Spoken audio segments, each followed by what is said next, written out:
Hello hello, थोडासा कडक करा माझा आवाज. बेस थोडासा नॉर्मल कमी केला तरी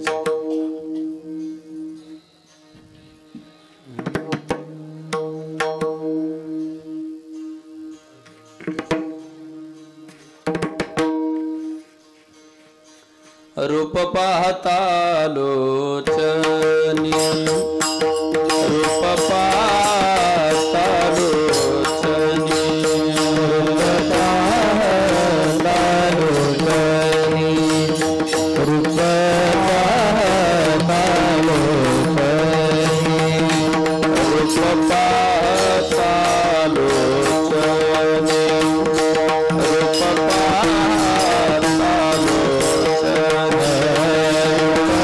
पाहता लोचनी.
सुखाचे व्यवहारी सुख लाभ झाला, व्यवहारी सुख लाभ झाला, सुखाचे व्यवहारी सुख लाभ झाला, सुखाचे व्यवहारी सुख लाभ झाला, आनंद कोंदला मागे पुढे, आनंद कोंदला मागे पुढे, आनंद कोंदला मागे पुढे, संगती पंगती देवास वेगळे, संगती पंगती देवास वेगळे, पंगती देवास वेगळे, पंगती देवास वेगळे, नित्य जोडे तेच साथ, नित्यानित्य जोडे तेची साथ, नित्यानित्य जोडे तेची साथ, समर्थाचे घरी सकळ संपदा, समर्थाचे घरी सकळ संपदा, समर्थाच्या घरी सकळ संपदा, समर्थाच्या घरी सकळ संपदा, नाही तुटे कदा पासयाची, नाही तुटे कदा पासयाची, नाही तुटे कदा पासयाची, संगती पंगती देवास वेगळे, संगती पंगती देवास वेगळे, संगती पंगती देवास वेगळे, संगती पंगती देवास वेगळे, नित्य जोडे तेच साथ, नित्यानित्य जोडे तेची साथ, नित्यानित्य जोडे तेची साथ, तुका म्हणे ते लाभाची आकाली, तेथे लाभाची लाभ, तुका म्हणे ते लाभाची आकाली, तेथे लाभाची वाव कोटी समर्थाचे,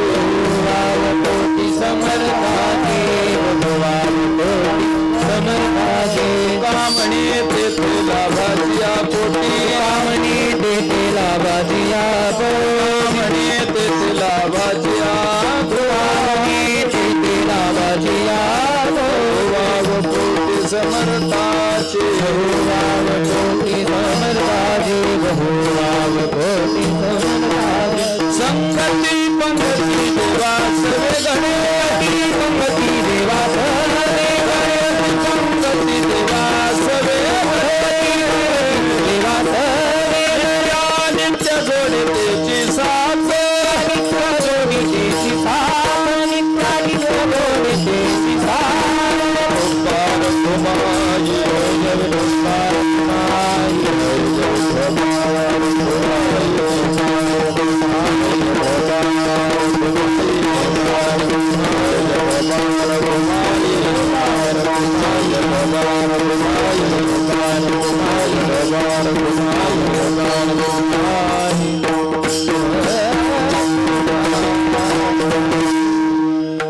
हेलो हेलो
सुखाचे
When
सुखाचे व्यवहारी सुख लाभ झाला आनंद कोंदला मागे पुढे संगती पंगती देवासवे घडे नित्यानित्य जोडे तेचे साच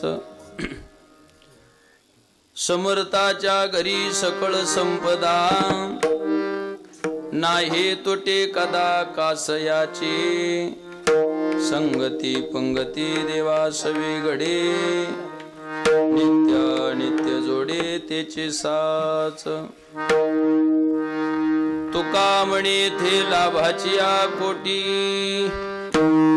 बहुबाब पोटे समर्थाचे संगती पंगती देवासवे घडे नित्य जोडे तेची साच विठ्ठल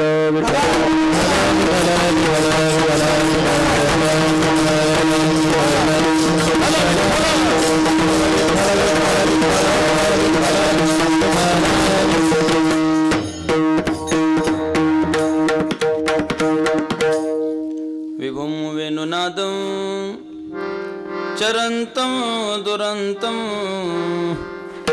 स्वयं लीलया गोपवेशं दधामि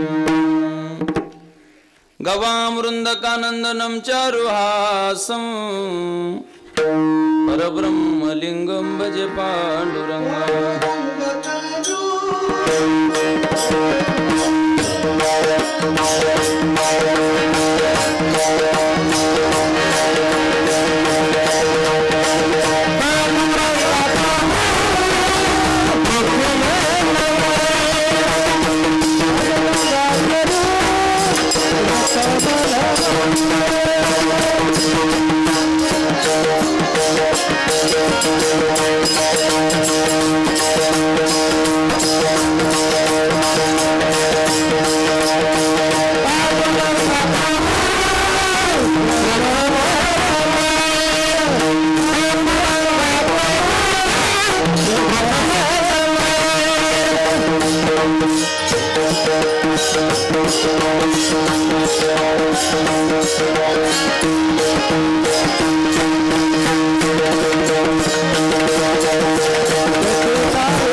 करुणाकरा दयाळा तुमचा अनुग्रह लाधलो पावन झालो चराचरी जयांची केली स्मरण होय सकळ विद्यांचे अधिकरण तेची वंदू श्री चरण श्री गुरूंचे ते नमस्कारुण आता माझे दंडवत तुमच्या संत चरणाची तुमच्या संत चरणाची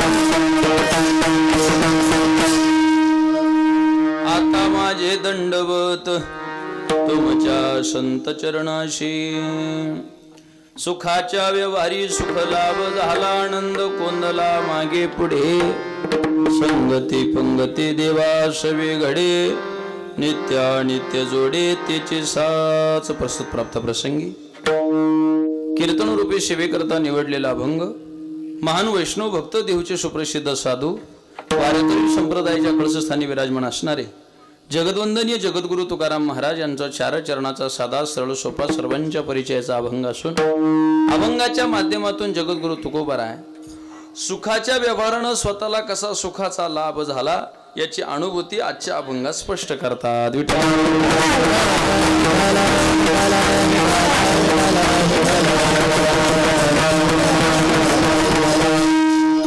कीर्तनाला सुरुवात करण्या अगोदर थोडासा परिहार द्यायचा तो असा साधू संतांच्या आशीर्वादानं वारकऱ्यांच्या सहकार्यानं समस्त ग्रामस्थ मंडळी दिघेवाडी कोंडोरे यांच्या संयुक्त विद्यमानं चालत असलेला हा नामयज्ञ सप्ताह आणि त्या सप्ताहाचं 49 वर्ष आणि मूर्तीच्या प्राणप्रतिष्ठेचं हे 11वं वर्ष, बरोबर ना? आणि असा दोन्ही हा संयुक्तिक असणारा कार्यक्रम. त्या कार्यक्रमाच्या निमित्तानं मागच्या वर्षी सेवा, ह्याही वर्षी ग्रामस्थांच्या प्रेमस्तव पुनश्च एकदा सेवा. नाही तर सध्या बापू एकदा एक महाराज गावात आला का पुढच्या वर्षी लोक म्हणजे बदला आता, नाही का? अजून बदलला नाही, बदला पुढच्या वर्षी, काही काळजी नाही, नाही का? आणि त्याच्यामुळं उपस्थित तुम्ही सगळी मंडळी, एवढी टाळकरी मंडळी, खरं तर आमच्या दत्ता महाराजांना माहिती, एवढी टाळकरी मंडळी उभी राहायला सोपं नाही. महाराज कीर्तनाला बोलायचंच नाही. आता एवढा मोठा मांडवून त्याच्यात बसाय 5च पांडव असतात कधी कधी. कीर्तनाला माणसं नाहीत ना महाराज. तुम्ही एवढी मोठी टाळकरी मंडळी, सगळी परिसरातील भाविक भक्त संत सज्जन आलेली सगळी गायनाचार्य मंडळी, मला तुमचा नामूल्य काही परिचित नाही, पण तुम्हा सर्वांच्या चरणारविंदावरती नारदाच्या गादीवरून दंडवत प्रणिपात. सर्व इकडली टाळकरी मंडळी, इकडली टाळकरी मंडळी, माझी सगळी गुरुबंधू गायनाचार्य मंडळी, आदरणीय आमचे प्रद्युम्न महाराज असतील, आमचे अविनाश महाराज असतील, नाही का?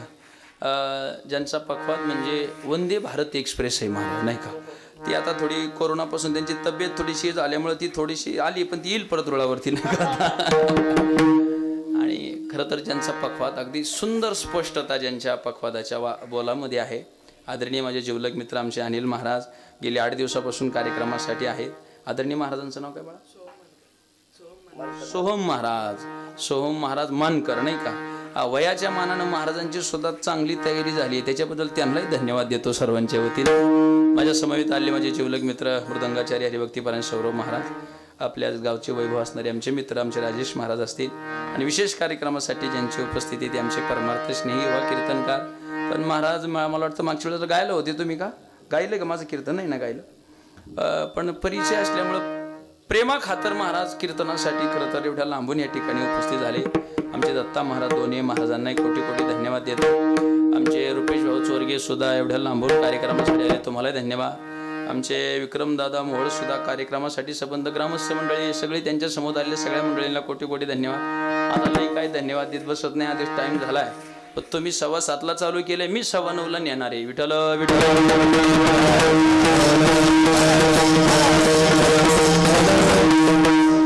मला काही कीर्तनात काटछाट करायला जमत नाही, वेळ म्हणजे वेळ. आपण पण तुमच्या वेळेनुसार मी 9 वाजता तुमचा अंदाज घेईल, आणि वाटला जर 9:15 जायच्या अंदाजात आहे तर जाईल, नाही तर आपलं जे हरी विठ्ठल काही पडलं नाही, नाही का? अभंग जगद्गुरु तुकाराम महाराजांचा अभंग साधा आहे, सरळ सोपा आहे आणि सर्वांसाठी फार महत्वाचा आहे. आजच्या अभंगातून जगद्गुरु तुकोबारायांनी जी अनुभूती सांगितली, ती अनुभूती तुमच्या आमच्यासाठी सांगितली. ऐका, संपूर्ण मृत्यूलोकाचा जर आपण अभ्यास केला ना महाराज, तर ह्या मृत्यूलोकामध्ये जेवढी काही जीवदशा आली ना, त्या जीवदशा म्हणजे जे जीव म्हणून जन्माला आलेत ना, ते मूळतःच परब्रह्म स्वरूप आहेत महाराज. भगवान स्वतः सांगतात, अर्जुना ममैवांशो जीवलोके जीवभूत सनातन मेकांशेन स्थितो जगत. माझ्या एका अंशावर जग स्थित आहे. आणि श्रुती मातेनं भगवान परमात्म्याचं वर्णन करताना श्रुती माता म्हणते, सच्चिदानंद रूपाय विश्वोत्पत्त्यादी हेतवे. सच्चित आणि आनंद ही 3 विशेषणं भगवान परमात्माला आहे. तीच विशेषणं जीवालाही लागू पडतात महाराज. सदरूपानं त्याला अमरत्वाची इच्छा आहे, चिद्रूपानं त्याला ज्ञानाची इच्छा आहे, आनंद रूपानं त्याला सुखाची आणि आनंदाची इच्छा आहे. म्हणजे मूळचे जे जीव आहेत ना महाराज, ते सुखप्रेमी आहेत, सुखप्रेमी. आता तुमच्या ज्या इच्छा आहेत त्या माझ्या नाही, माझी इच्छा आहे ती टाळकऱ्यांची नाही, टाळकऱ्यांची ती पक्वद्याची नाही, पक्वद्याची ती आमच्या दत्ता महाराजांची नाही. प्रत्येकाच्या इच्छा जरी वेगवेगळ्या असलेला महाराज, तर सगळ्या माणसांच्या 3 इच्छा मात्र सारख्या आहे. जरा बारकाई नाही का? ज्याला मी आता सांगणाऱ्या 3 इच्छा नसतील त्यांनी फक्त हात वर करा. प्रत्येक माणसाची सगळ्यांची येडी, शाणा असू नाही तर ज्ञानी असू, अज्ञानी असू, लहान असू, मोठा असू, स्त्री असू, पुरुष असू, कोणी असू, सगळ्यांना ह्या 3 इच्छा मात्र सगळ्यांच्या सारख्याच आहेत. कोणत्या 3 इच्छा? पहिली इच्छा, मला मरण येऊ नये. हात वर करा बरं, कोणाला मारावं वाटत हात वर करा फक्त. हा, आणि जर हात वर केला तर समजायचं घरी कटाळलेलं असलं पाहिजे महाराज. हा, तुम्ही घरी कटाळल्याशिवाय मंडपात मरायजोगे झालीच नाही त्यांना. जरा ज्ञानोबा म्हणतात, जगस्पृहे आस्पद एक सार्वभौम पद न मरणे निर्विवाद जगा पडिये. माणसाला मराव वाटत नाही, लहान्याला मराव वाटत नाही याच्यात नवल नाही, तरण्याला मराव वाटत नाही याच्यात नवल नाही, म्हाताऱ्याला मराव वाटत नाही याच्यात नवल नाही. पण जे मरायला टेकले नाक घर ज्याची जायची वाट पाहते त्यालाही वाटतं मला तालुक्याला न्यावा, 2 सलाईनं भरावी आणि एवढी रामनवमी म्या काढावी. अशी प्रत न मरणे निर्विवाद जगा पडिये. मराव वाटत नाही, पहिली इच्छा. दुसरी इच्छा, आपलं हित झालं पाहिजे, प्रत्येकाची इच्छा आहे. कोणाला वाटतं हित होऊ नये, सगळ्यांना वाटतं. वेळ कमी असल्यामुळे मी काही जास्त सांगत बसत नाही. आणि अभंगाच्या दृष्टीनं महत्वाची इच्छा आहे, मला सुख झालं पाहिजे. कोणती गोष्ट माणसं सकाळी उठल्यापासून संध्याकाळपर्यंत जे चाललाय प्रयास तो सुखासाठीच आहे महाराज. कोणत्या गोष्टीचं दुःख प्राप्त होत असेल तर माणसं त्याच्यात जाऊ शकत नाही, ती प्रक्रिया पारच पाडू शकत नाही. लहान्यापासून तर थोरापर्यंत सगळ्यांना जी आंतरिक इच्छा आहे ती सुखाची आहे. का? तो आमचा मूळचा स्वभाव आहे. विठ्ठल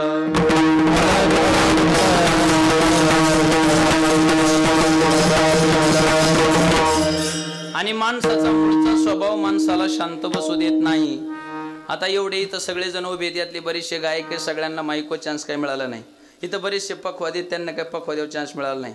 बरेचसे कीर्तनकारी, सगळ्यांनाच काय माईको चान्स मिळत नाही. पण तुम्हाला सांगू, एखादा पखवाद्या जर कीर्तनात येऊन बसला आणि त्याला जर पखवाद त्याच्या ताब्यात नाहीच मिळाला किंवा त्या दिवशी त्याला संधी नाही मिळाली, पण चालू झाल्यावर तो मांडी वाजवल्याशिवाय का राहायचा नाही. का? त्याचा आतला स्वभाव त्याला शांत बसू देत नाही. एखादा गायक जर टाळावर उभा आहे, त्याला माईक नाही मिळू द्या, पण कीर्तनकाराला संयुक्तिक प्रमाण आलं का तो बिना माईकाचं उचलल्याशिवाय राहणार नाही. का? त्याच्या आतल्या स्वभावाची ती तळमळ आहे महाराज. एखादा वक्ता आला का तो दुसऱ्या वक्त्याचं एखादी गोष्ट ग्रहण केल्याशिवाय मात्र तो काही घरी जात नाही. हा प्रत्येकाचा स्वभाव आहे. आणि माणसाचा आता काय माणसाचा स्वभाव आहे, कीर्तनाला 2 तास बसले ना, ते सतरंजाला मात्र दोरा ठोल्याशिवाय राहणार. हा स्वतः प्रत्येक एवढ्यांचा स्वभाव सांगा, मला टाइम आहे का? पक्वत्याजवळची काय माणसं बसतात ना, ती पक्वत्याची कणिकच घे, त्याचा गोळाच कर, यालाच फेकून हा सुद्धा स्वभावाचाच प्रकार आहे. विठ्ठल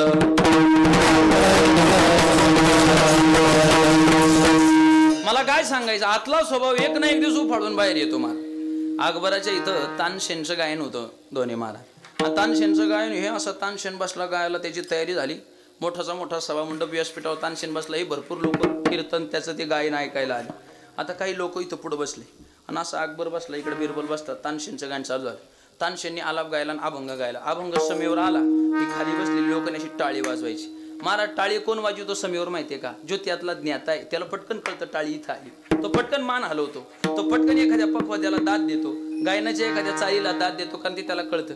पण काही माणसांना त्यातलं काहीच कळत नाही. फक्त शेजारच्यानी टाळी वाजवली ना, हा वाजवणार आणि लोकांना दाखवून देणार, मला सुद्धा यातलं काहीतरी ढेकळ कळतंय. मग असा बिरबल खुश झाला, असा अकबर खुश झाला.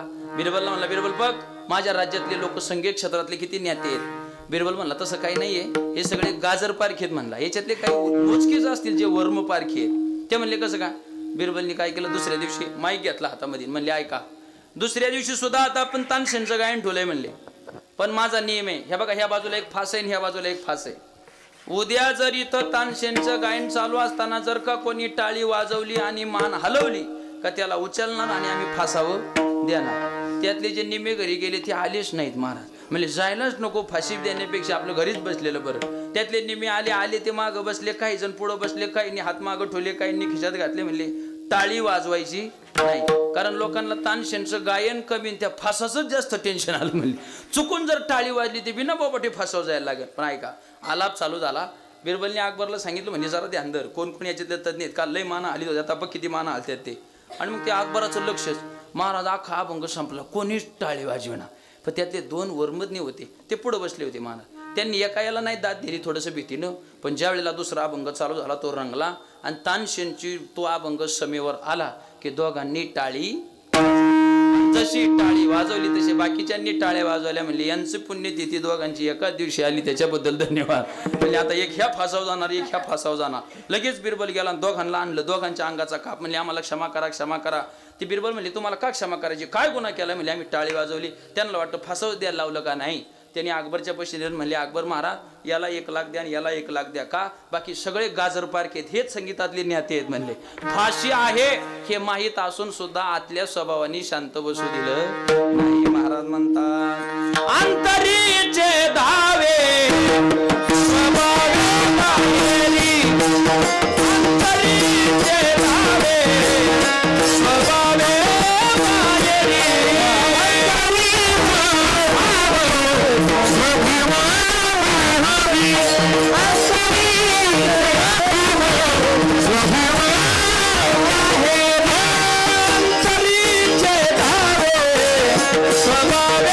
बाहेरी, अंतरीचे धावे स्वभावे बाहेरी.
त्यामुळे सुख मिळावं हे कोणाला सांगावं लागत नाही. अंतःकरणात तिची इच्छा असल्यामुळे प्रत्येकाची धावी सुखाच्या दिशेनं चालू आहे.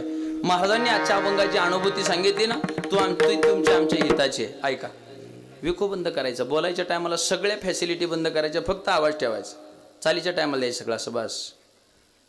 आजच्या अभंगात जगद्गुरु तुकोबारायांनी अनुभूती सांगितली. महाराज अनुभूती आपल्या गरजेची. अनुभव सांगणारे तुकाराम महाराजांनी ज्यांना सांगितले ते तुम्ही आम्ही आहेत. ऐका, अनुभव दोन प्रकारचा असतो. एक संसारातला अनुभव आहे आणि एक परमार्थातला अनुभव आहे. संसारातला अनुभव कोणी कोणाला सांगू नये, कारण कोणाच्या वापरायच्या लायकीचा तो नसतो.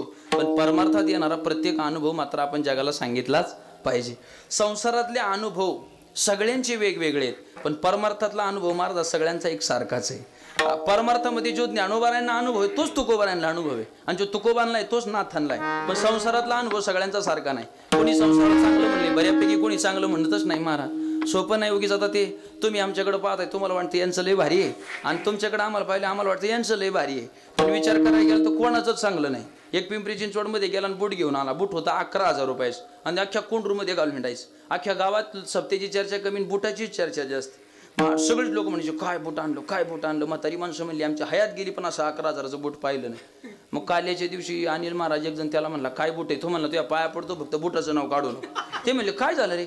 तो म्हणला बघा तुला म्हणून सांगतो, लोक मस्त म्हणतात बुटलंही बाहेर. जगद्गुरु तुकोबा आहे. संसारातला अनुभव नाही सांगितला, कशातला अनुभव सांगितला, परमार्थातला. संसारातला का नाही सांगितला, तो सांगायच्या लायकीचाच नसतो. आणि सांगितला आणि कोणी जर वापरला तो वापरून त्याचा उपयोग होत नाही.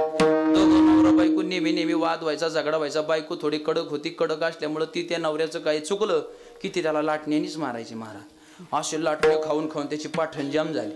बरं हे असं दुःख नाही, कोणाला दाखवता येत नाही, सांगता येत नाही. त्यासाठी फार जीवस्य कंठचे माणूस असावा लागतो, नाही तर लोक आपलं रडून ऐकतात आणि हसून लोकांना जाऊन सांगतात. महाराज त्याच्यामुळे दुःख व्यक्त करताना काळजी घ्या, समोरचा माणूस काय लायकीचा आहे. कोणाही जवळ आपलं दुःख गारणं कधी सांगू नाही. माणूस समोरचा लायकीचा असला पाहिजे. त्यांनी नाही आपलं दुःख जरी कमी केलं तर दुःख मीठ चोळता कामा नये, याची काळजी घेतली पाहिजे. का, प्रत्येकाच्या घरामध्ये दुःखाला चोळायला मलम नाही, पण मीठ मात्र सगळ्यांच्या घरात आहे. विठ्ठल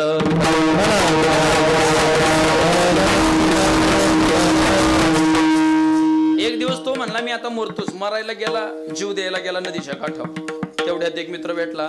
मित्र म्हणला काय रे कुठं चालला. म्हणला जीव द्यायला चालू. म्हणजे का. तो म्हणला आजूबाजूला कुणी नाही याचा अंदाज घेतला. मग त्यांनी ते शर्ट काढलं. म्हणला बघ पाठणीवर हे असे वळच्या वळ उठलेले. तो म्हणला काय झालं. तो म्हणला माझ्या बायको मला लाटण्यानीच मारती म्हणला. आणि आता तुम्ही सांगा, एखाद्या माणसाला आपण सांगितलं तो मित्र जर खतखता हसायला लागला, समोरचा मित्र हसायला लागला, याला इतकं वाईट वाटलं. म्हणला तू माझा जीवलग मित्र आहे आणि तू हसतो. अरे म्हणला मी का हसतो माहितीये का, मला तुझं वाईटही वाटलं पण हसलो. मला हसण्याचं कारण एवढंच आहे का माझ्यासारखा कोणी माणूस या जगात याचा आनंद मला झालाय. म्हणला मी तुमच्या ध्यानात आलं ना त्याच्या दुःख होतं ते मग त्यांनी शर्ट काढलं. मला तू माझी पाठण बघन, मी तुझी पाठण पाहतो. मी त्याची पाठण पाहिली की याचं दुःख जरा कमी झालं. आपल्याला घरकुल मंजूर झालं नाही याचं माणसाला काही वाटत नाही. शेजारच्याचं कॅन्सल झाल्यावर जो आनंद असतो तो वाखाण्याजोगा असतो. आणि मग त्याला वाटलं अरे माझ्यासारखाच समदुःखी आहे. पण म्हणलं ऐक, 6 महिने झालं माझा आजार बंद झालाय.